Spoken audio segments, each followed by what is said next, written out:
bakunzi ba HUMARA TV show, ndabashubije, ndabaramukije, ndabayambiye, yambi mumeze muti. Ndizera yuko aho muherereye hose mumeze neza, aho muri mu mpande enye z'isi hose mumeze neza, nanjye meze neza, ndashima Imana yo mu ijuru. Mbifurije icyumweru cyiza, ababashije kujya mu materaniro, abatabashije kuyajyamo, mwese Imana irabakunda, kandi niba wabonye impamvu gutaha, Imana izakurinde kubona iyo mpamvu mu izina rya Yesu. Ngarutse rero mu isura nshya ngarutse mu isura nshya kugira ngo nganire n'abakunzi banjye umwanya mutoya. Ino chano yacu HUMARA TV show ntabwo ijya kure y'ijambo ry'Imana, kuko hari igihe nyine umuntu agira atya akabura nyine umwanya cyangwa bikagenda gute, ariko mba numva twazajya tuganira n'ijambo ry'Imana ririmo inkomezi, kubera ko muri uru rugendo bisaba imbaraga, bisaba inkomezi, bisaba kwihangana ndetse no kumenya icyo Imana idushaka. Ubu rero dore Bibiliya nzanye iyi Bibiliya niba uyizi ukaba uyifite mu rugo umera iki iyi Bibiliya ndayikunda cyane. Ni Bibiliya tugira mu rugo, ntabwo ariyo njyana gusenga, mfite iyindi nyine ya yindi ntoya njyana gusenga isanzwe, ya yindi bakunda kuvuga ngo nyine ni y'abarokore. Iyi ngiyi rero yitwa Bibiliya ntagatifu, ikaba ari Bibiliya nkunda. Iyi Bibiliya iba mu rugo aho kugira ngo ibure, simbizi, n'umugabo wanjye arayikunda cyane cyane cyane. Ubwo rero nanjye ndayikunda kubera yuko irimo ijambo ry'Imana, kandi ibiri muri ya yindi ni nabyo biri muri iyi. Sindobanura Bibiliya, sindobanura n'amadini, nzi neza yuko mu mahanga yose ukora ibyo gukiranuka imwemera. Ubu rero ino Bibiliya nashimye ko ariyo dusomamo kugira ngo tuganire nyine muri uno mwanya mutoya, Imana iduhane umugisha. Nashatse rero ko dusoma ijambo ry'Imana riri muri ino Bibiliya. Bavuga Izayi, ariko muri Bibiliya isanzwe ni Yesaya. Ahangaha rero ni muri Izayi ibice 50, oya hano bavuga umutwe wa 50 ku murongo wa 7. Muri ya Bibiliya yindi rero ni Yesaya ibice 50 ku murongo wa 7. Reka rero dusome muri iyi ngiyi, numvishije rwose nshaka yuko dusomamo abakunzi ba HUMARA TV show. Izayi ibice 50 umurongo wa 7 haravuga ngo, cyakora Nyagasani uhoraho arantabara, agatuma ibitutsi bitanca intege. Uruhanga rwanjye ndarukomeza nk'ibuye, kandi nzi ko hazakorwa n'ikimwaro.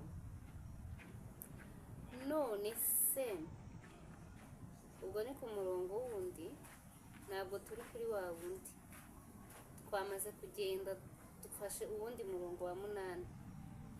Umurongo wa 8 uravuga ngo, none se kundenganura ari hafi, ninde watinyuka kumburanya? Naze tujyane imbere y'umucamanza, ninde uzanshinja mu rubanza? Ngaho nigaragaze maze anyegere.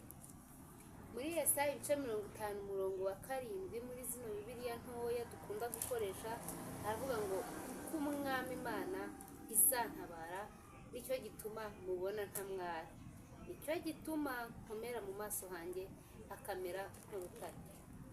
Rero iyi Bibiliya yo ifite ukuntu ivuga ikinyarwanda cyayo kiba gifite ubusobanuro bwuzuye. Ubwo rero nshuti mukunzi wa HUMARA TV show, ushobora kuba unkurikiye uzi neza yuko bigukomereye, uzi yuko waciriweho iteka, uzi yuko waciriweho urubanza, ariko kuko umwami Imana azagutabara, wimwara, witinya, ntabwo uzakorwa n'isoni. Ngo cyakora Nyagasani uhoraho arantabara. Hari ukuntu uba uri mu bibazo, uri mu kigeragezo hagati, ariko muri ibyo bibazo no muri icyo kigeragezo ino Bibiliya yaravuze ngo cyakora Nyagasani uhoraho arantabara. Bishatse kuvuga yuko Nyagasani agutabara no muri ibyo bibazo, aza ukiri no muri iyo situwasiyo. Ino Bibiliya ibivuga neza cyane rwose, cyakora Nyagasani uhoraho arantabara. Iyo ndi mu bibazo bimeze gute arantabara, yo ihita ibivuga direct, ntago ivuga ngo kuko azantabara, kubera ko byanze bikunze situwasiyo yose urimo aragutabara, agatuma ibitutsi bitansha intege. Hari igihe uba mu kigeragezo kigukomereye, hari igihe ubaho abantu bakanagutuka wumva, bakanagutuka ubareba, bakagutuka pe, bakakuryanira inzara ubareba, bakagutuka uri kubareba, ubareba neza, ntibanabiguhishe wenda ko bagututse cyangwa wagize gute, ariko umva ikintu uhoraho akora, arantabara agatuma ibitutsi bitansha intege. Ye hari abantu nzi ariko bafite imico mibi, yanga nk'umuntu ari nka babiri we ari nk'umwe, noneho bajya banyura kuri uwo muntu bakajya bamukuba, bamukwena,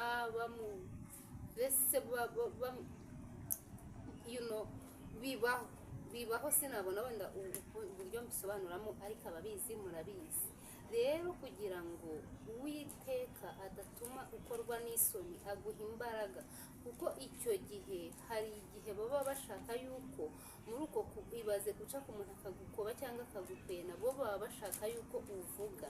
Ngewe hari ikintu kigeze kumbaho, kubera ko ngewe ntabwo njya nkunda gusamara cyane, mfite ukuntu kwanjye mba niturije nkamenya ibintu byanjye, ntakunda kwinjira mu buzima bw'abandi bantu.